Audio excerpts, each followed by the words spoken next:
খলিফা উমর সেই রাখাল ছেলের কাছে গিয়া বললেন, রাখাল ভাই, তোমাকে দেখলাম একটা ছাগলের দুধ দোহন করে তুমি পান করেছ, দয়া করে আর একটা ছাগলের দুধ দোহন করে আমাকে দাও, একটু পান করি, আমার পেটে বড় খিদা। সেই রাখাল ছেলে খলিফা উমরের নাম তো জানে, কিন্তু দেখে নাই কোনোদিন। এত সাদা সিধা দেখে কল্পনাও করতে পারলো না যে এই লোকটাই খলিফা উমর। তাই রাখাল ছেলে খলিফা উমরকে বলে, মুসাফির ভাই, এই ছাগলের পালের মালিক আমি না, আমি আমার মালিকের বেতনভোগী চাকর। মাস শেষে মালিক যে নগদ টাকা দেয় সেটাও আমার বেতন, আর রাখালি করার সময় পেটে খিদা লাগলে একটা ছাগলের দুধ দোহন করে আমি পান করি, সেটাও আমার বেতন। তুমি যেহেতু আমার মালিকের বেতনভোগী চাকর না, কাজেই মালিকের অনুমতি ছাড়া আমি তোমাকে এক ফোঁটা দুধও দিতে পারবো না। খলিফা উমর মনে মনে ভাবলেন, দুধ দিলে দিল না দিলে নাই, খিদা আমার গেলে গেল না গেলে নাই, কিন্তু আমার দেশের একটা রাখাল ছেলে মালিকের অনুমতি ছাড়া মালিকের মাল কাউকে দেয় না, এতেই আমি খুশি।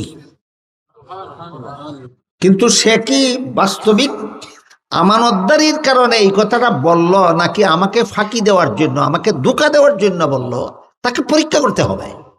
তুমি যদি বিনামূল্যে এক ফোঁটা দুধ আমাকে না দাও, একটা দুধের ছাগল আমার কাছে উচিত মূল্যে বিক্রি করে দাও। এবার বিনামূল্যে না উচিত মূল্যে? উচিত মূল্যে বিক্রি করে দাও, তাও আমার পেটের খিদা নিবারণের ব্যবস্থা হোক। রাখাল ছেলে বলল, তোমার কাছে একটা দুধের ছাগল বিক্রি করে পয়সাটা যদি আমি আত্মসাৎ করে ফেলি, মালিক যখন গুনে দেখবে পালের ছাগল একটা কম, তখন তো আমি রাখালি করি, আমাকেই জিজ্ঞেস করবে ছাগল একটা কম কেন, মালিককে কি জবাব দেব? মুসাফির লোকটা রাখাল ছেলেকে বলে, মালিককে জবাব দিবে ছাগল একটা বাগে ধরে নিয়ে গেছে। বলে, এই বেটা মুসাফির, দ্বারা আমার একটা কথা শুনে যা, আমি আমার মালিকের বিশ্বস্ত চাকর, একটা ছাগল তোর কাছে বেচে যদি আমি পয়সাটা আত্মসাৎ করি আর মালিক রে কই ছাগল বাগে ধরে নিয়ে গেছে, শতকরা 100 ভাগ বিশ্বাস করবে আমার মালিক, আমাকে কোনো অভিযোগ দিবে না। কিন্তু তুই বল, শেষ বিচারের দিন আল্লাহ যখন জিজ্ঞাসা করবেন ছাগলটা কি করছিলি, তখন কি জবাব দেব? যেই শাসনকর্তার দেশের একটা রাখাল ছেলে এত বড় দুর্নীতিমুক্ত,